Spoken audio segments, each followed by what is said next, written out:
The doctrine of informed consent shows respect for the informed and voluntary treatment choices of capable patients. Informed consent is essentially the practical application of respect for a patient's autonomy. It demonstrates the healthcare provider's respect for patient self-determination, beneficence, and non-maleficence, and supports patients' active participation in their own healthcare. There are three main components to informed consent: disclosure of information to patient, voluntariness of participation by patient, and capacity of patient to give consent. Disclosure of necessary information. A patient must understand all pertinent facts in order to participate in informed consent. This means that all information regarding the decision must be disclosed in a clear and timely manner, affording the patient adequate opportunity of understanding to what he or she is consenting. This includes basic healthcare facts and details of the patient's medical condition, the available options, and the benefits and risks of those various options. Consent should never be assumed. Patients must clearly communicate their understanding. Upholding standards of disclosure for necessary information and adhering to them are essential to obtaining valid informed consent. Voluntariness. A patient must voluntarily consent to the medical decision at hand and should not be under the control or influence of another. It is important to be sure there is no persuasion, manipulation, or coercion. This does not mean that the patient cannot obtain input or opinions from family, friends, or healthcare professionals, but the patient should make the final decision. Additionally, in cases of research, the study should not unduly influence the patient participant in any way by offering significant financial incentives or deceptively implying false therapeutic outcomes. Capacity. The patient must be capable of making an informed decision. Not only must a patient be competent, which is assumed unless a court has declared otherwise, he or she should also have medical capacity. Capacity should be presumed as well unless patient demonstrates otherwise. The patient must be able to receive and comprehend information and understand all the consequences of the options.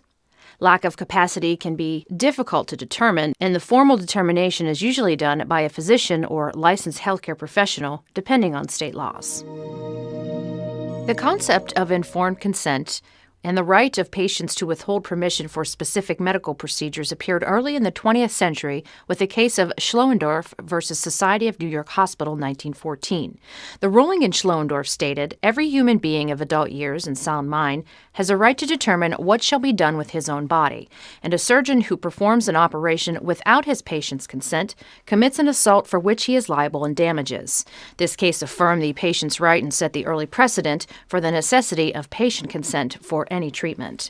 The need for this protection continued to receive attention in the medical community regarding research practices during the Nuremberg trials in the 1940s. It was further addressed in the Declaration of Helsinki in 1964. And as of 1966, informed consent appeared in the FDA regulations 21 CFR 130.37, later incorporated into 45 CFR 46. The issue of informed consent received increasing attention again in the 1970s when details of the Tuskegee syphilis study became widely known and with the publishing of the Belmont Report. The Patient Self-Determination Act of 1990 addressed medical practices and further affirmed that individuals have the right to make their own medical decisions and direct the course of their care, which would be impossible to accomplish without being given appropriate information and the opportunity to consent to or refuse any proposed procedures. Today, informed consent is a main tenet of all medical practices and research codes and is governed by state laws.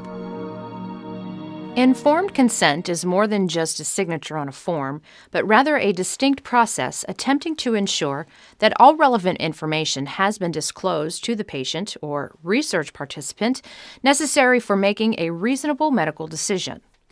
Part of this process is ensuring that the patient is able to think and reason, has understood the information, and consented to treatment voluntarily before the document is signed.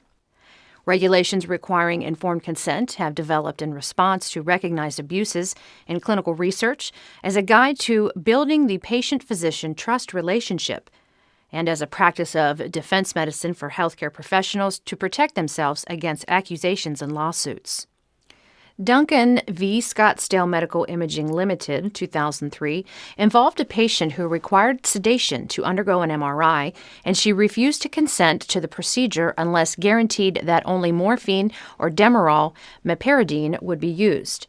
After multiple conversations, the nurse told the patient that the sedative used would be morphine, and so the patient consented to the procedure. After the MRI, the patient showed a severe allergic reaction to the medication. The nurse had actually administered fentanyl, and the patient sued the nurse for battery. Because the nurse did not provide the accurate information regarding the sedation, the patient was unable to properly give informed consent. Honest disclosure of pertinent information is crucial to informed consent, and withholding or falsifying information can result in medical and legal consequences.